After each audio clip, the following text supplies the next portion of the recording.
Então, por gentileza, tomem comigo a palavra de Deus no Evangelho de São João, no capítulo 6. João 6:55. E vai dizer assim nosso Senhor Jesus Cristo: pois a minha carne é verdadeiramente uma comida, e o meu sangue verdadeiramente uma bebida. Quem come a minha carne e bebe o meu sangue permanece em mim e eu nele. Assim como o Pai me enviou e eu vivo pelo Pai, assim também aquele que comer a minha carne viverá por mim. Estas são para nós as palavras da nossa salvação. O maior doutor da igreja, na minha concepção, né, e na de quase todo mundo, Santo Agostinho, quando lia essas palavras dizia assim, olha que bonito: Jesus, vós estáis louco de amor em dizer: comei a minha carne e bebei o meu sangue. Eu fico imaginando uma coisa sobre a grandeza de Deus se fazer tão pequeno a fim de alimentar-te por ti ser adorado. Acompanhe esse meu raciocínio, por favor. Eu não sei se você sabe, mas um estudo que eu fiz de um padre jesuíta espanhol chamado Padre Eduardo Loring. Deixa eu perguntar para vocês: quantas vezes que você acha que o Sol é maior que a Terra? Esqueceu, né? Mas eu vou lembrar você. Você não tem nenhuma obrigação de saber disso, mas isso daqui vai ser um dado importante para suas reflexões espirituais. O Sol é 200 milhões de vezes maior do que a face da Terra. Sendo que no sistema solar, o Sol é considerado uma estrela de pequena grandeza. Até aqui tudo bem? Agora, você imagina o tamanho do universo. Aonde que você está querendo chegar com esse raciocínio, Anderson? Deus Pai disse para Santa Catarina de Sena: não há diferença para mim entre criar o universo ou uma formiga. Vocês estão entendendo a grandeza de Deus e o poder dele?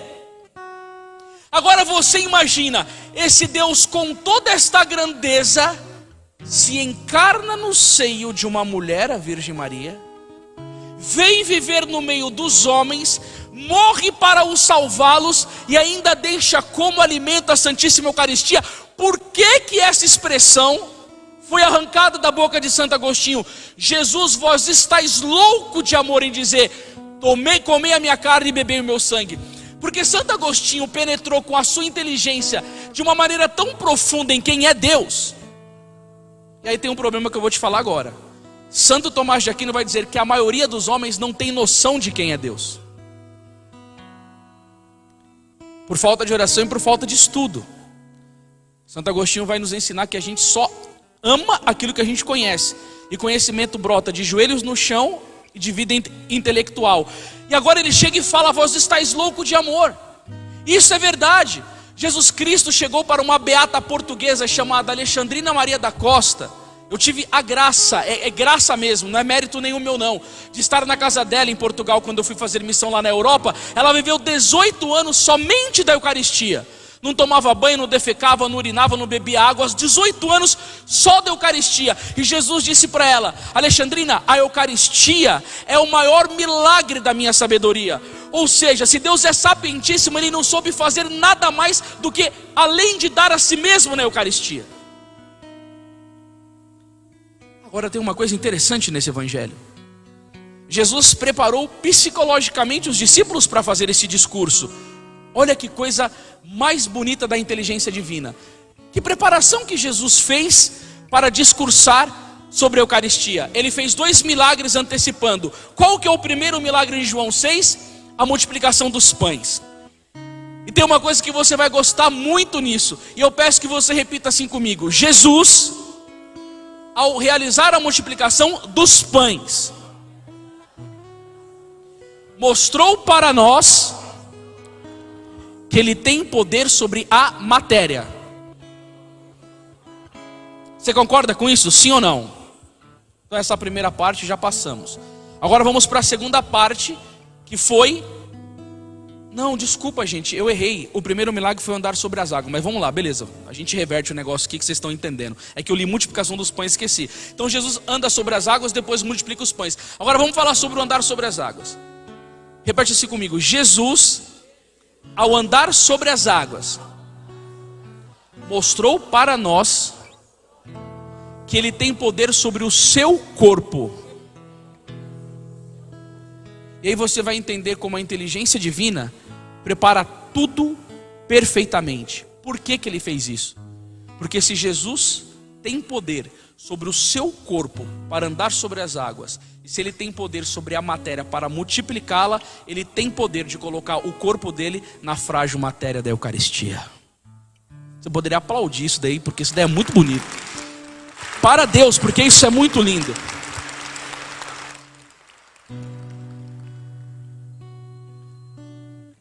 Agora, da parte de Deus, Ele está presente no Santíssimo Sacramento.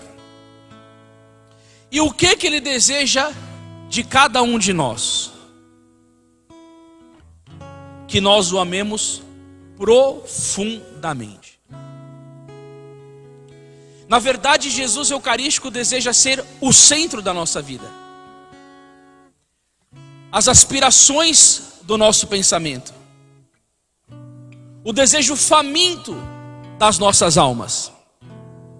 E aí você chega e fala assim: mas a gente tem o país mais católico do mundo. Cotidianamente muitas pessoas vão na missa. Dominicalmente tantas pessoas vão na missa. Ou seja, Jesus é super amado e adorado. Eu vou colocar algumas coisas aqui para vocês, para a gente refletir um pouco mais sobre essa questão. A primeira coisa que eu quero te dizer, meus irmãos, é o que Santo Agostinho falava: a fé não está no corpo que se inclina, mas no coração que crê. E uma coisa que eu fico analisando que me causa uma certa dor interior, sabe o que é?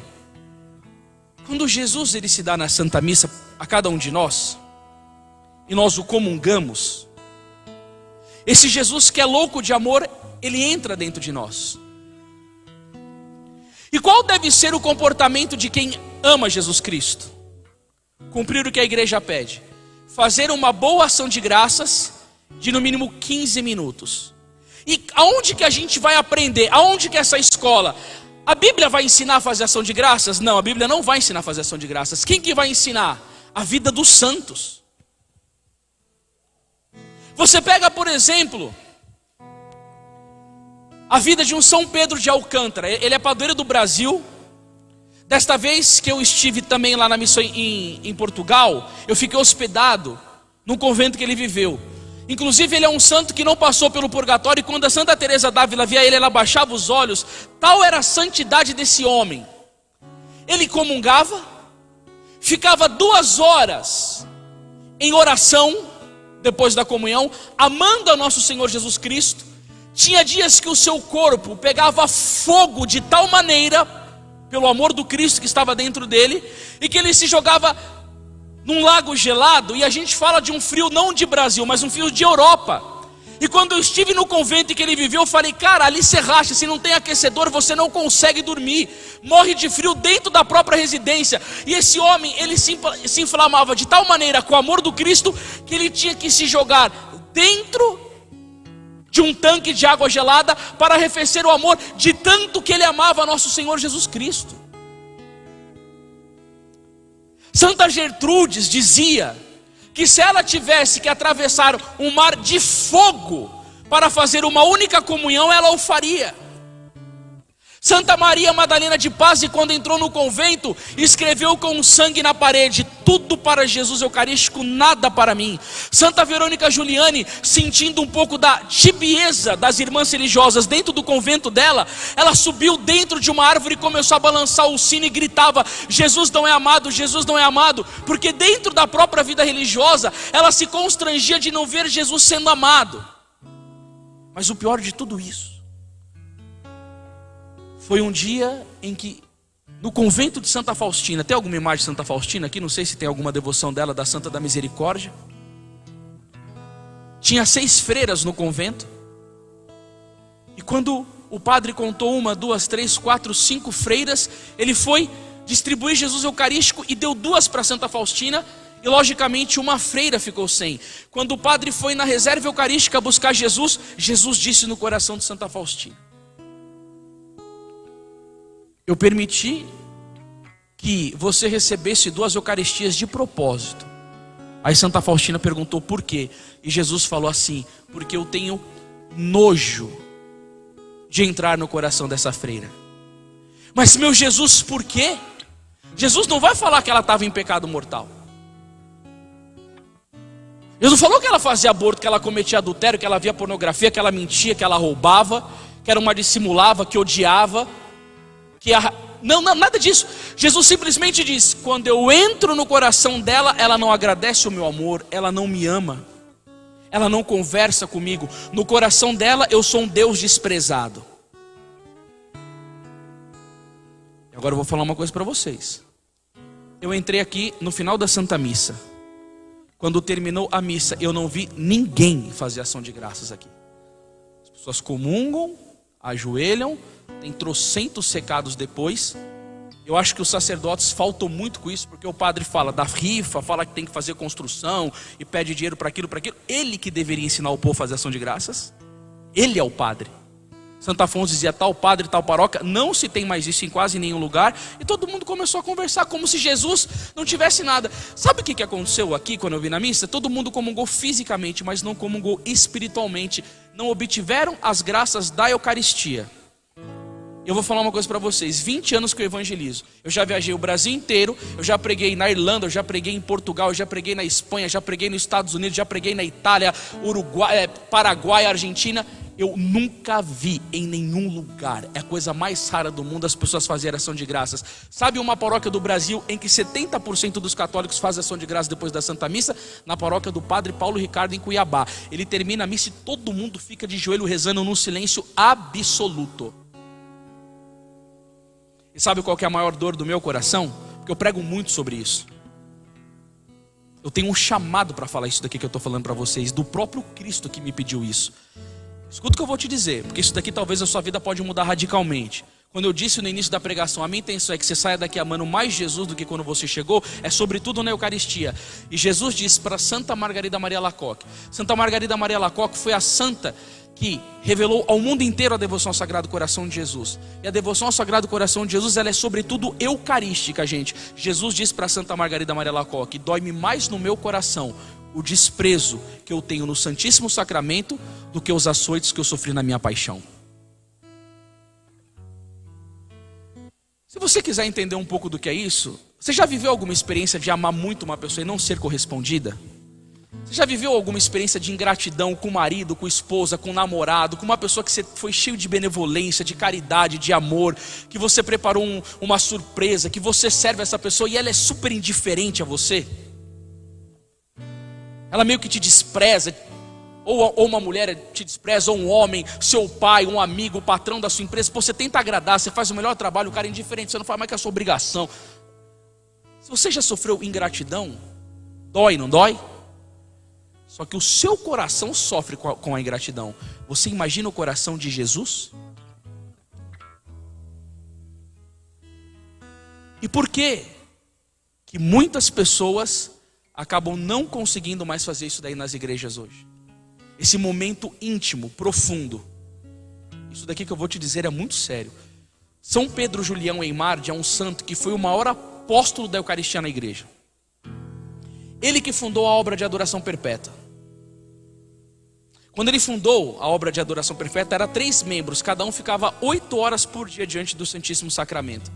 Ele dizia que ele comia pedra para dar um trono para Jesus. Ele dizia: o que é mais importante, a oração ou a Eucaristia? Ele falava a oração, porque ninguém entende a Eucaristia se não tiver vida de oração. Queridos, vocês precisam entender uma coisa: as revelações de Deus, elas têm um preço. Qual? Jeremias capítulo 33, versículo 3: clama-me e te responderei, revelando-te grandes mistérios que ignora. Quando uma alma se humilha diante de Deus e fala assim para Jesus: Jesus, eu quero te conhecer mais, e ele olha dentro do seu coração e entende o que ninguém entende, se você merecer a graça, ele te dá. A sua inteligência alcança coisas elevadas. O livro de Provérbios, capítulo 28, versículo 5, vai dizer o quê? Os homens maus não compreendem o que é justo. Os que buscam o Senhor tudo entendem. Nós precisamos ter vida de oração. O mundo moderno, ele foi arquitetado por Satanás para tirar todo mundo da vida da piedade. Encontrar uma pessoa que reza hoje é uma tarefa muito difícil. E se nós queremos verdadeiramente ter uma experiência, eu não estou falando só de cura, de Jesus me cura, porque cara, eu estou saco cheio de todo retiro. A única coisa que as pessoas pedem é Jesus me cura, Jesus me cura, Jesus.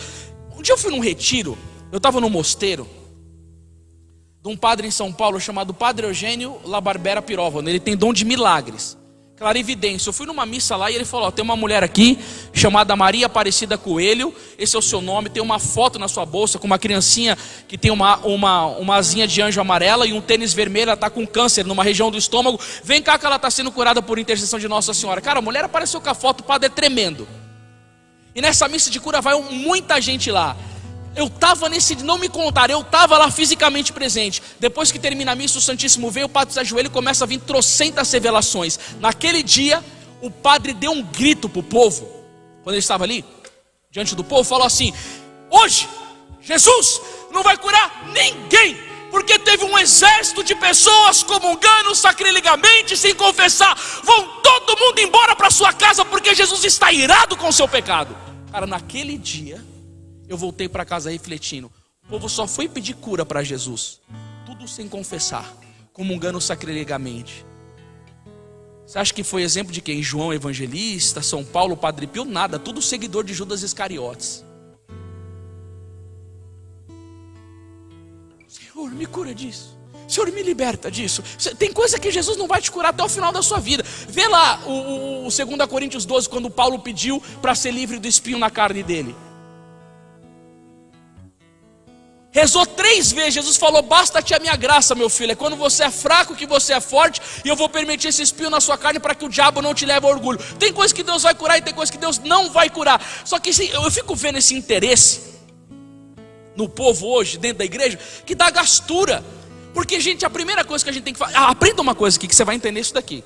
Jesus não disse na Bíblia: buscar em primeiro lugar o reino de Deus, a sua justiça, e tudo mais vos será dado em acréscimo? Agora me diga, Deus não cuida das nossas vidas? Cuida, é só a gente amá-lo, que Ele rega com as graças a nossa vida, sim ou não? Aí Dom Bosco vai dizer: querer receber muitas graças, visitai-o muitas vezes. Jesus no Santíssimo. Querer receber poucas graças, visitai-o poucas vezes. Quereis vencer ao demônio, refugiai-vos aos pés de Jesus. Quereis que o demônio vos vença? Não adora Jesus não. Só que aí eu vou te falar um negócio que é muito impressionante e você vai entender. Esse mesmo São Pedro Julião em Marte que eu falei para vocês que ele é o apóstolo da Eucaristia, sabe o que ele dizia? O reino de Satanás avança. Cara, eu queria que você nunca esquecesse essa frase. Tá gravando isso daqui, não tá? Depois você vê lá no YouTube, olha a frase dele: o reino de Satanás avança na medida em que a fé na Eucaristia é diminuída. Aborto, ideologia de gênero, casamento gay, destruição da família, isso está tudo bombando. E aí uma coisa que eu fiquei refletindo hoje à tarde. Teve uma pessoa aqui que eu queria xingar, mas porque eu vou ter que me controlar, eu sou impetuoso, quem me conhece sabe que eu sou assim mesmo, que fez um evento numa arena Goiânia aqui, bombou, todo mundo querendo ir lá com ele aprender a ser milionário, se candidatou à presidência aí, é o guruzão de todo mundo aí, é o bilionáriozão. E aí chegou lá um padre e foi dar um testemunho que ele era um sacerdote católico e ele abandonou porque ele estava preso na mentira, porque agora ele era livre, que eu não sei o que, ele era um frade franciscano. E os franciscanos têm por obrigação viver a pobreza. Isso daqui ninguém foi e colocou aquele padre lá dentro e fala que seu canalha fica aqui. Ele foi por vontade própria. Ele que entrou na congregação. Só que se o cara entrou no franciscano é porque segundo ele sentiu um chamado a viver a pobreza. Senão ele poderia ser padre diocesano que não tem voto de pobreza. Aí ele chega lá do lado do guruzão: agora eu sou livre. E todo mundo Não, eu não estou querendo ofender os católicos, não é isso daqui não. Mentiroso, cara de pau, porque ele quer os votos do católico. Aí eu vejo aquele padre, porque ele vai ser padre eternamente, ele abandonou o sacerdócio dele, porque agora ele vai ser um baita de um coach. E aqui em Goiânia isso daqui é febre, né? Nas igrejas está cheio de coach. Falar de Jesus ninguém quer. Eucaristia tal, mas todo mundo quer só coach. Aqui em Goiânia isso daqui é uma febre. E aí, eu fiquei olhando para aquele padre. Eu falei, cara, o cara confessava pecado. Quem tem poder? Você pode confessar um pecado de alguém? Sim ou não? Eu também não posso. Pode confessar pecado. Você sabe o que é um chamado de um homem consagrar e fazer um pão virar o corpo de nosso Senhor Jesus Cristo? A graça disso. Quando o Padre Pio foi receber a sua ordenação sacerdotal, ele ficou a noite inteira chorando, angustiado para receber, de tão alto que era a vocação de ser um padre. Aí o cara vai e me troca, consagrar Jesus no altar. Era esposo de Jesus, para renunciar à vida de piedade sacerdotal, para se misturar com essa idolatria do dinheiro e essa prostituição iníqua de tanto dinheiro, de tanta mentira, de ficar vendendo curso na internet de 5, 10 mil reais, que a maioria das vezes não dá porcaria nenhum de resultado na vida das pessoas. Renunciar a Jesus por causa disso. Sabe o que é o pior? Cheio de católico lá na Arena Goiânia. Esse infeliz não faz 15 minutinhos de ação de graça, mas vai lá para ser o super poderoso do dinheiro. Eu tenho pena desses católicos no dia do julgamento. Porque quando ele olhar para Cristo e ver o quanto ele desprezou na terra, vinha na missa muitas vezes por preceito, gente. Por preceito.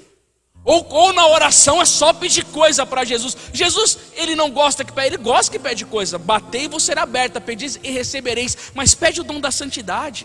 Pede o dom de amar Jesus, pede o dom de aceitar a cruz, pede as virtudes, a mansidão, a humildade, pede a prudência, a fortaleza, a justiça, a temperança. Ninguém quer pedir santidade, e não tem jeito melhor de você lograr a santidade do que com Jesus Eucarístico.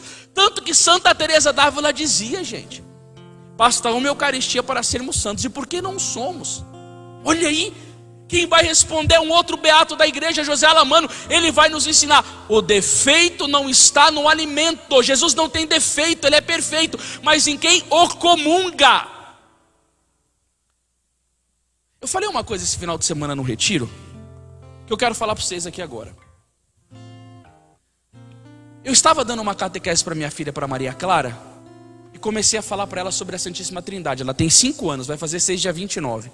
Eu comecei a falar para minha filha, querendo explicar quem era Deus para ela. Eu falei, a Santíssima Trindade, primeiro eu vou explicar o Pai, depois o Filho e depois o Espírito Santo. E eu falei para minha filhinha assim, filha, imagina um pai, cheio de amor, de alegria, de bondade, de doçura. Ela falou, é você, papai. Aquilo para mim foi um dos momentos mais importantes da minha vida, porque o resultado que eu mais busco eu obtive ali.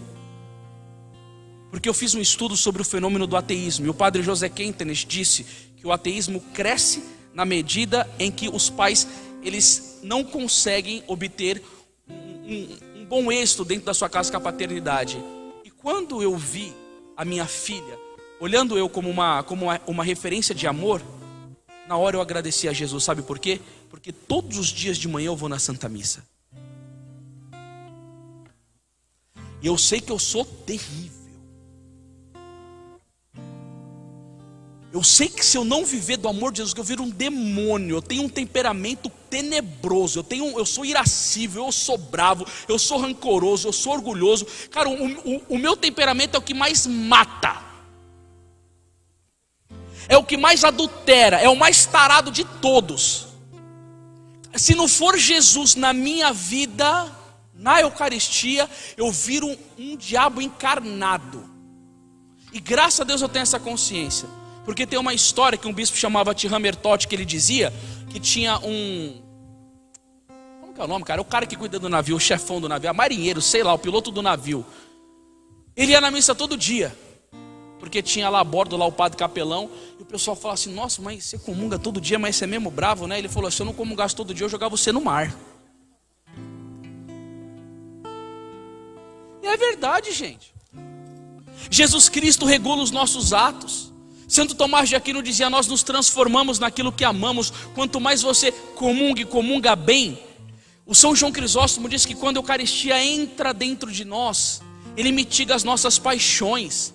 É como se ele arrefecesse esse fogo da ira, que cada um tem o seu defeito predominante. Eu tenho o meu defeito predominante, que é o primeirão lá, que tem todas as crias dele. Você deve saber qual é o teu. Quando Jesus Eucarístico entra, ele arrefece isso daí.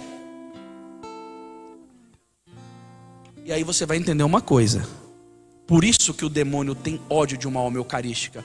Você sabia que quando Santa Gema Galgani ia para a missa, muitas vezes o demônio materializava o demônio como um cachorro e jogava ela numa poça?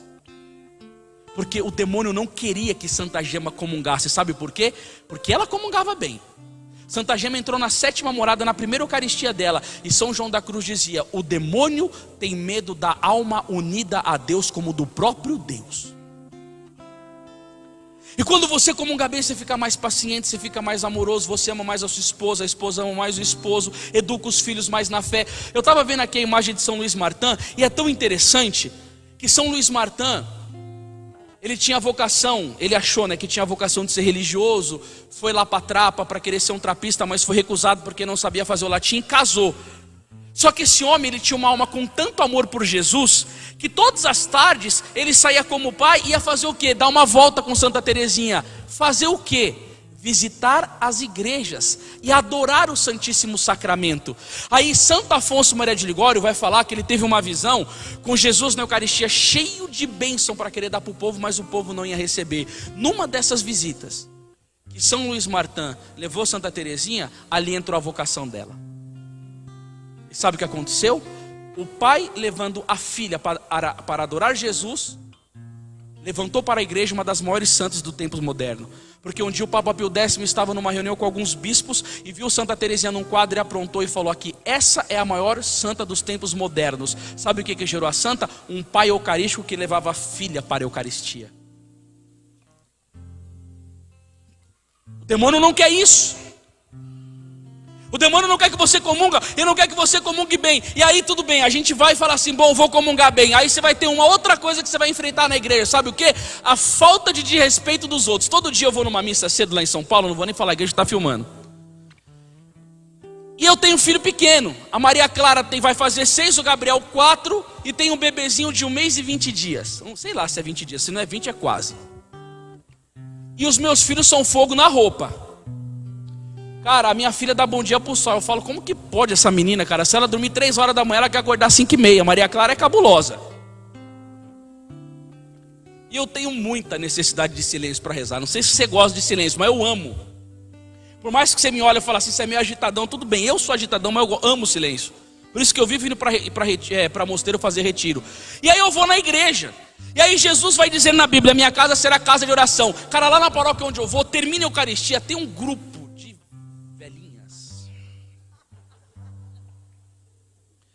Mas elas falam, e falam alto. Um dia eu levantei do meu lugar e falei: ei tia, e aí? Cara, eu falei pra ela, eu falei assim: ó, em casa eu não consigo rezar com tanto silêncio porque eu tenho um filho pequeno. Eu venho aqui na irmã, eu falei sério. Eu venho aqui na igreja para rezar, eu falei: vocês não me deixam. Eu falei: pelo amor de Deus, dá para ter mais respeito? Não, porque Jesus entende o nosso coração, mas não entende o meu não, porque eu não estou conseguindo rezar por causa de vocês. Elas continuaram falando, eu fui lá na secretaria, eu falei: ó, dá um jeito aí nessa senhora, porque eu dou oferta na missa. Aí um dia que eu estava com a minha mãe na missa, elas começaram a falar de novo. Eu falei: mãe, 70, 75 anos, 80. Esse tempo todo de fé, não aprendeu a se comportar na igreja amando Jesus. Quando que vai mudar uma coisa dessa? Tadinha, se não se converter, vai para o quinto dos infernos, tia. Vai sim, porque está desprezando o nosso Senhor Jesus Cristo. E eu ainda fui e conversei uma outra vez na manhã. Aí um dia, numa manhã, eu falei com o padre, padre, pelo amor de Deus, eu estava indo na comunhão reparadora. Eu falei: fala para essas senhoras, fala para ela, vai ali no estacionamento. Eu já falei 10 vezes, ela não muda. Sabe o que é isso? 80 anos na igreja e não reconheceu Jesus. Eu vou falar uma coisa séria para vocês. Quem assistiu o filme da Paixão de Cristo aqui, levanta a mão. Vocês lembram quando Jesus Cristo é levado diante de Herodes? Herodes está lá e vem com aquela cara toda de louco. Ele chega a Jesus, o que Jesus faz? Fica abaixado, faz um milagre. Ele começa a provocar Jesus. E o que Jesus faz? Não olha para ele e não fala uma palavra. Sabe o que significa isso? Jesus não se comunica com uma alma desordenada e pecaminosa. Ele não olha para essa alma.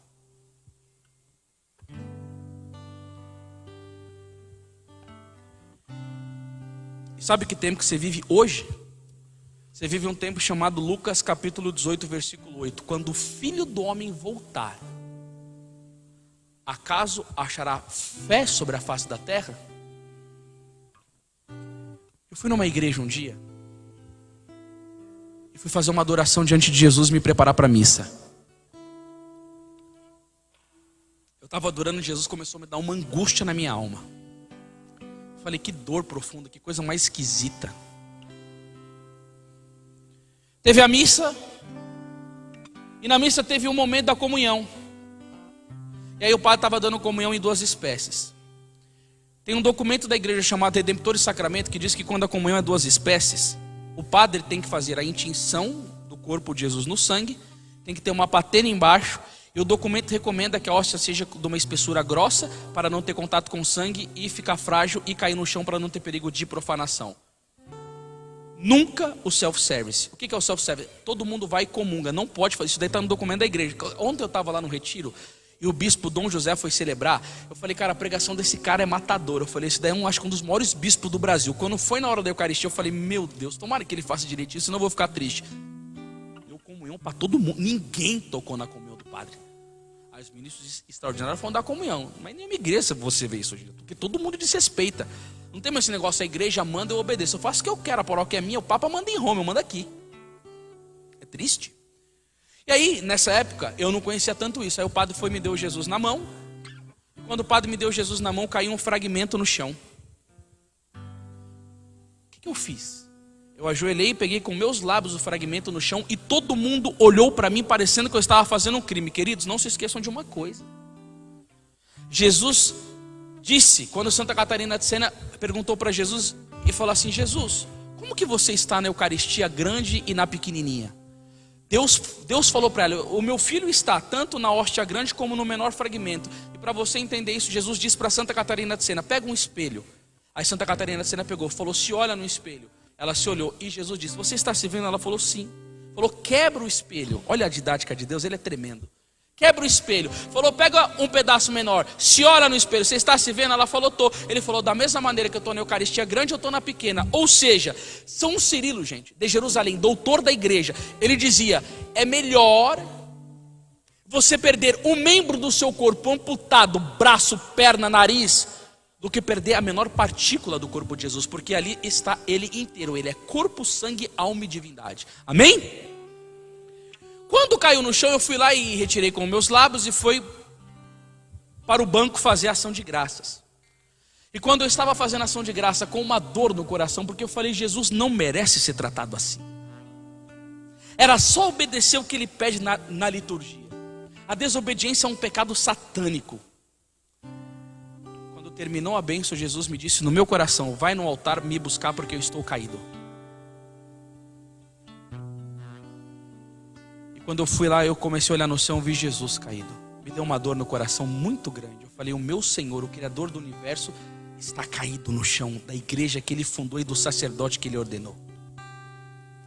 Quando eu peguei Jesus, eu chamei a atenção do povo da igreja e falei, pessoal, olha, aconteceu uma coisa assim, assim, assim. Falei que a gente deveria ter mais respeito. E quando eu estava falando com Jesus, no meu dedo entrou a dona da paróquia. Mano do céu. E o que você está falando aí? Você nem é o padre? Eu falei, não, minha senhora, eu não sou o padre, eu só estou dando um alerta falando sobre isso. Ela falou, sai daí que eu não saí. Aí eu fiquei nervoso. Falei, minha filha, eu só vou sair daqui se a polícia vir me tirar. Aqui é a casa do meu pai, eu estou pregando contra o sacrilégio, ninguém vai me tirar daqui. Não, porque eu falei, minha filha, sabe por que você não está endossando a minha fala? Falei para a dona da igreja. Falei, sabe por que você não está endossando a minha fala? Porque você não crê em Jesus. Ela falou assim, eu creio. Eu falei, você crê mesmo? Ela falou, creio. Eu falei, minha filha, não se esqueça do que Santo Agostinho dizia. Se tu creres e não adora, torna-te semelhante aos demônios. Porque quando os demônios viram Jesus, eles diziam, tu és o filho de Deus. Eles creem, mas eles não adoram. Há uma grande diferença entre crer e adorar. E sabe uma coisa que eu quero falar para vocês? Se vocês receberem nessa pregação uma graça do Espírito Santo, vocês vão ser muito premiados. Qual? A graça da reparação do coração de Jesus. Porque quando Jesus apareceu para Santa Margarida Maria Alacoque, ele está diante dela no Santíssimo Sacramento, mostrou o coração e falou assim, eis o coração que tanto tem amado os homens, e não recebe deles a não ser ingratidões, blasfêmias, irreverências, sacrilégios e ultrajes. Tu ao menos, disse ela, vê de desagravar o meu coração. E nessa espiritualidade do coração eucarístico de Jesus, Jesus apareceu uma outra vez e falou para Santa Margarida da 9ª sexta-feira da comunhão reparadora. E Jesus prometeu, se as pessoas comungarem as 9 primeiras sexta-feiras do mês, devidamente confessado, e repararem o meu coração das ofensas, tal, Jesus garante a salvação da alma. Tanto que tem um padre amigo meu, esse mesmo padre que falou lá do negócio do sacrilégio, ele estava numa universidade na Itália, num prédio muito grande, e teve um acidente de moto. Olha que coisa mais linda. O outro padre viu o cara se acidentando, desceu correndo, e quando foi dar absolvição para ele, ele falou assim: eu sabia que o coração de Jesus não ia me abandonar. Ele tinha feito as 9 primeiras sexta-feira. Quando o padre deu a unção dos enfermos e a absolvição dos pecados, o cara morreu na hora. Ele fez a comunhão reparadora e Jesus salvou ele na hora da morte. É tremendo. Agora, no Rio de Janeiro, teve um padre que fazia a comunhão reparadora. Sabe o que ele fez? Ele catou um coração de Jesus enorme, feito de o mesmo estofado tipo de travesseiro, o coração, e colocou um monte de espinhos dentro do coração de Jesus. Sabe o que acontecia nessa primeira sexta-feira? O pessoal ia receber Jesus, passava diante do coração de Jesus e tirava um espinho. E esse espinho era a dor de pessoas que rejeitavam Jesus, de pessoas que fazem missas profanas, de satanistas, de pessoas que não confessam. Tem aqui casal de segunda união que eu conheço que fala: eu vou na igreja, mas eu não confesso. E veio me procurar para ajudar a buscar no tribunal eclesiástico o decreto de nulidade, porque eu conversei com os dois e vi que o casamento é nulo. O que falaram? Não, eu não comungo. Eu conheço igrejas. Um dia eu estava fazendo missão numa paróquia e a menina lá que era de segunda união, eu vi ela comungando. Eu falei: minha filha, por que você comungou? Você não pode. Não, eu vou te falar um segredinho aqui. O padre liberou. Eu falei: o padre não é o papa, menina. Fica com essas brincadeiras idiotas aí de ficar burlando a doutrina. Como assim o padre liberou? O padre não pode liberar nada não que a doutrina da igreja afirmou como verdade. E aí essas coisas que ficam, esses espinhos no coração de Jesus, sabe o que acontece? Por graça, Deus levanta algumas almas generosas. E tem que ter muita generosidade, tem que ter amor, tem que estudar. Sabe para quê? Para chegar diante de Jesus na igreja e falar assim: Senhor, eu quero te amar por quem não te ama. Quando o anjo de Portugal apareceu para as crianças, ele disse o quê? Meu Deus, eu creio, adoro, espero e amo-vos. Peço-vos perdão por aqueles que não creem, não adoram, não esperam e não vos amo. Depois que o anjo de Portugal fez essa oração, ele deixou o cálice com a Eucaristia suspensa no ar. Pegou o cálice e a Eucaristia e trouxe para as 3 crianças e disse: tomai e comei o corpo de Jesus, horrivelmente ultrajado pelos homens. E sabe por que a gente precisa muito de ter esse espinho no coração? E sabe por que eu rezo muito para Nossa Senhora te dar essa graça, dessa pregação dar fruto na sua vida? De você mudar a sua maneira com Jesus, de você amá-lo mais na missa, de você se concentrar mais, de você buscar mais recolhimento. Porque tem a coisa que me dá mais pavor que existe, sabe o que é? É a missa negra. Os caras vêm dentro da igreja e roubam Jesus. Eu vou te falar uma outra coisa sobre esse roubo de Jesus. E sabe o que é uma missa negra? O altar é uma mulher satanista, de preferência menstruada. E na missa ela é o altar, menstruada e nua. Quem que participa da missa? 12 sacerdotes de Satanás e mais uma comunidade. Na hora da blasfêmia maior, eles introduzem Jesus na Eucaristia no membro genital da mulher. Os 12 satanistas têm relação sexual com ela, todos ejaculam dentro da mulher. Depois que os 12 tiveram relação, enfiam a mão dentro dela, tira Jesus de dentro da mulher, cheio de sangue e sêmen, coloca numa bacia e fica mijando e defecando em cima de Jesus. Oi? Não existe? Não? Então eu estou mentindo? Não, existe sim, eu pesquisei isso daí. Eu não falo sem estudar. Eu tenho muita convicção do que eu estou falando. Isso existe. Satanás não brinca com Jesus. Agora, se o pessoal é capaz de fazer aborto, vocês já viram um site de jovem que os adolescentes marcam encontro sexual? Para quê? A menina vai, transa com o menino, engravida, marca um determinado tempo só para abortar. Se eles conseguem matar uma criança que está vendo, quando você vê um monte de mãe vindo aí nos programas televisivos, chorando, procurando o seu filho que sumiu. Eles levam uma criança dentro da seita satânica, corta ela no meio, tira as vísceras, faz trabalho de feitiçaria, arranca o membro genital da criança para fazer feitiçaria.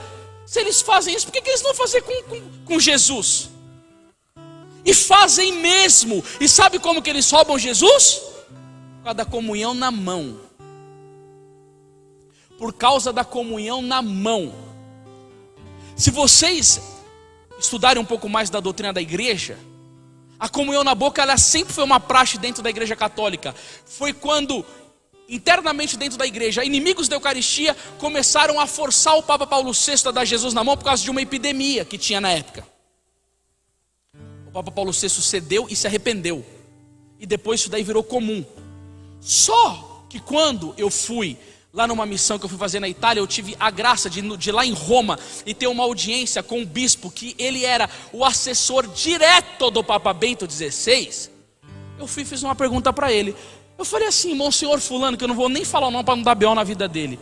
Eu falei: eu fico vendo o Papa Bento XVI sempre dar comunhão de joelhos e na boca. Eu leio o documento Redemptoris Sacramento e diz que o comungante, ele tem o direito de receber Jesus da maneira com que ele quiser. Cara, eu já preguei num ginásio sobre a comunhão eucarística, deu uma baita de uma aula, o ginásio lotado. Na hora da missa o bispo estava dando a comunhão, ele mandou todo mundo levantar. Numa outra diocese estava sendo transladado um seminarista ajoelhando: não, levanta que não é para ficar ajoelhando não. Gente, eu não estou brincando, eu estou falando sério.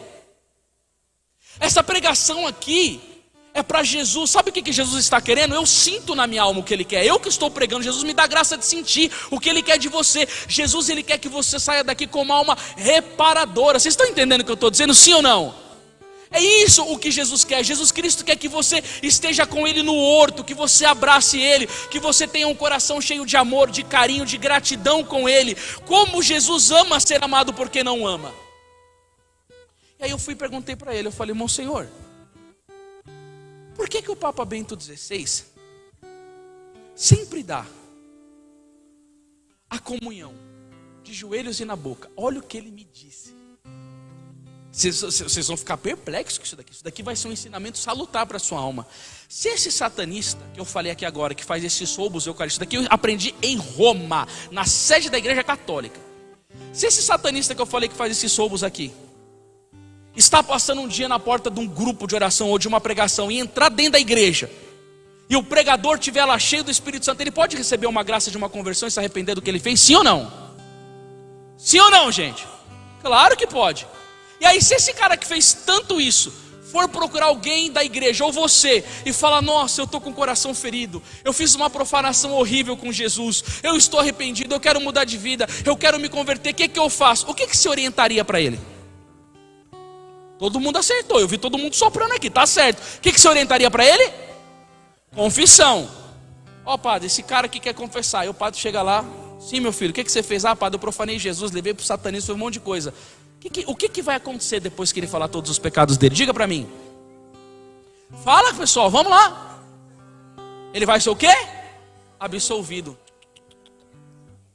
Isso que é forte. O padre não pode dar absolvição para esse cara. O que ele vai ter que fazer? Ele vai ter que fazer uma carta de próprio punho, mandar para Roma, e o perdão vai vir da igreja de Roma. Sabe o que esse monsenhor me disse? Depois que a comunhão foi liberada na mão, triplicou o número de profanação. Triplicou. E o Papa lá sabe dos B.O. que chega lá dentro. Aí veio a minha pergunta: então, se o Papa sabe que triplicou, por que ele não emite um documento falando para o pessoal comungar na boca para evitar isso daí? Ele falou: o Papa não pode fazer isso. Ele falou: por quê? Porque senão vai ter uma rebelião no clero, ninguém vai querer obedecer o Papa, vai ser uma treta enorme no meio da igreja. O Papa utiliza do bom exemplo.